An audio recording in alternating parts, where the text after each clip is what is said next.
Welcome to Mr. Big Brownie's YouTube channel again, and this is some late night YouTubing we got here. Today we got a, I'm going to show you guys my Evilswarm budget deck.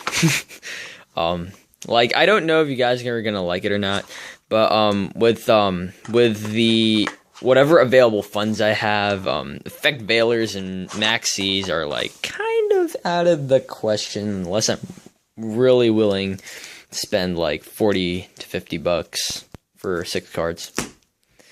And without further ado, let us begin. So let's begin with the monsters. And for monsters, I have 3 Evilswarm caster. There you go. I have caster because this is one of the main engines. And caster is actually, yeah, it's the only way. It's one of the only good ways you can bring out more Evilswarm. So that's pretty much it. This is a must.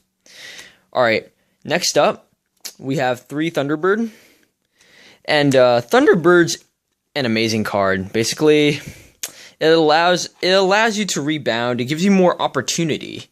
But, you know, at the cost of it getting beat down and, like, the opponent not activating anything on their turn.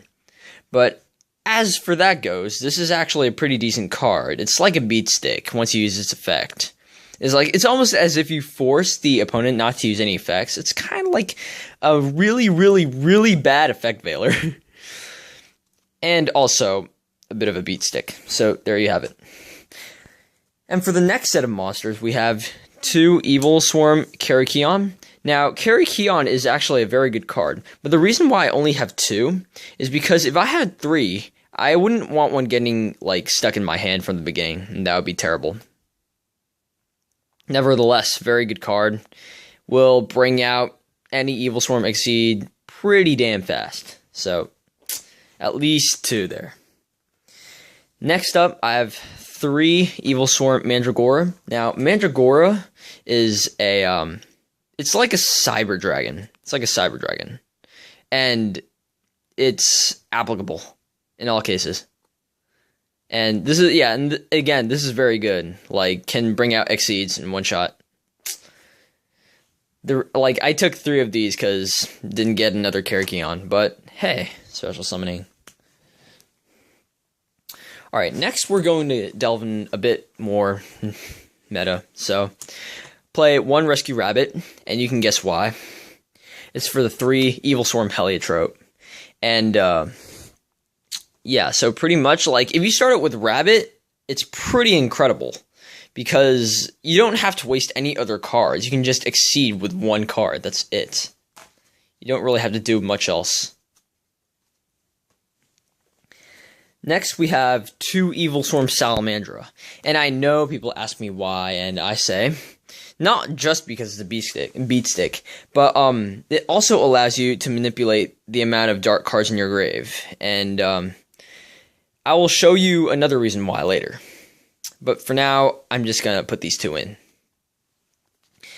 And since this isn't really a turbo deck, I know that decks are supposed to be turbo-like, but I run 2 Evilswarm Hraesvelg.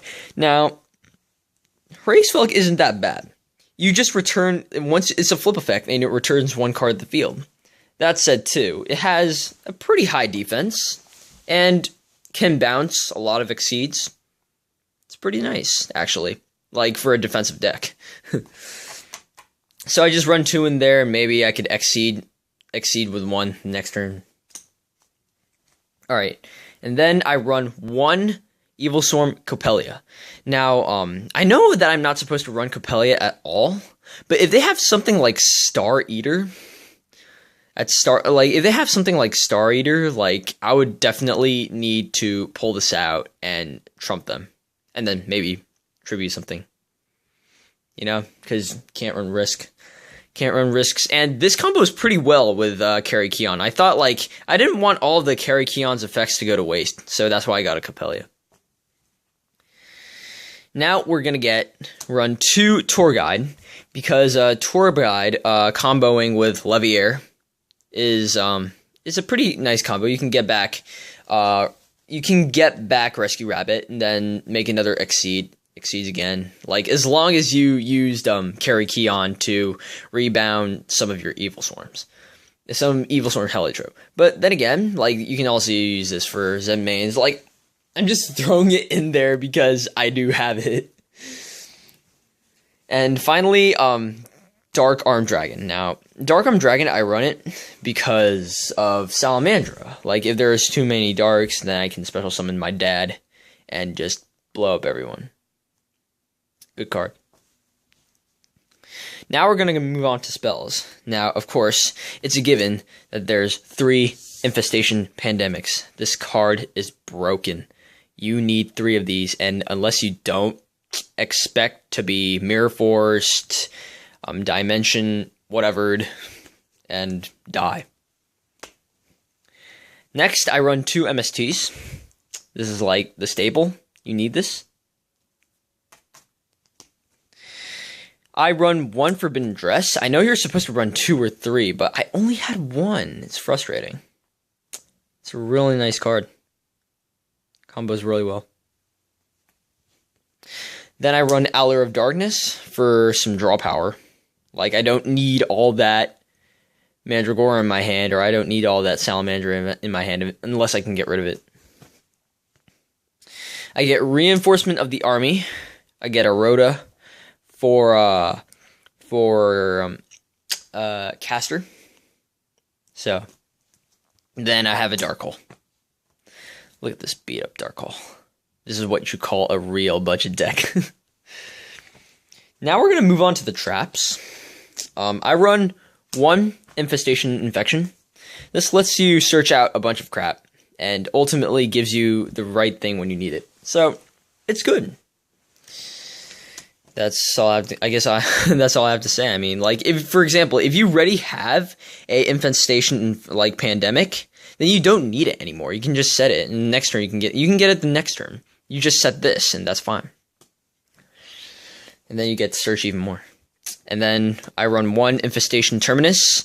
This is great when for example, like, my Ophion has no material, but I'm just putting it in there because, like, what are you gonna do? Return 2 things to the hand. That's broken. I mean, like, you can't really do anything with Ophion after you've removed all of its Exceed material. Then I run all these staples: Mirror Force, Torrential, Compulsory, Bottomless, Solemn Warning, and 1 Dark Illusion. Dark Illusion, I run it for protecting myself. And that will be it for the main deck. Moving on. Now, the extra deck should be a bit simpler. I have 3 Evilswarm Ophion. I run 3 Bahamut just for the hell of it.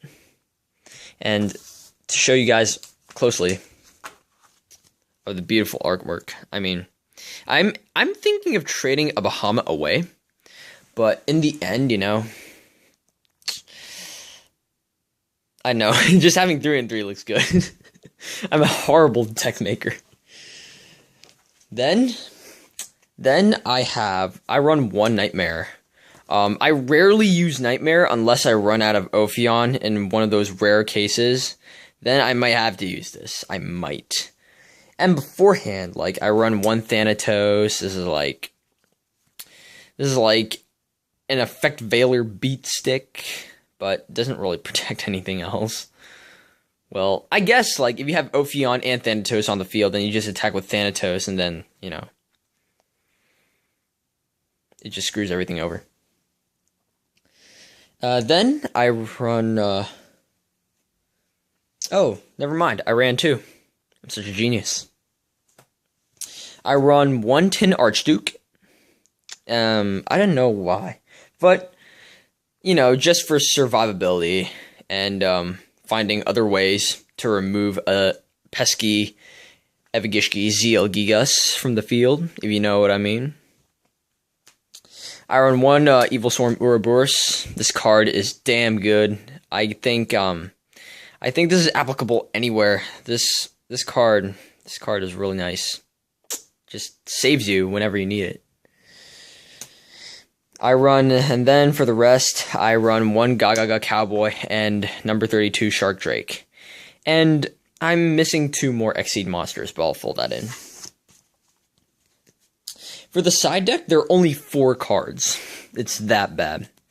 I run 1 Evilswarm Copelia in case that I need more field control. And I sign a Smashing Ground. Another Infestation Terminus if I feel like, you know, I need to do more searching with my Ophion. And I add in 1 DD Return from the different dimension, because at one specific point I'm gonna have a lot of banished normal and effect Evilswarm monsters, and this is going to be probably the engine that might OTK my opponent. And so that will be it. Thank you guys a lot. Stay tuned, because next I will be doing a Gishki deck, a budget Gishki deck video. So see you there. Bye.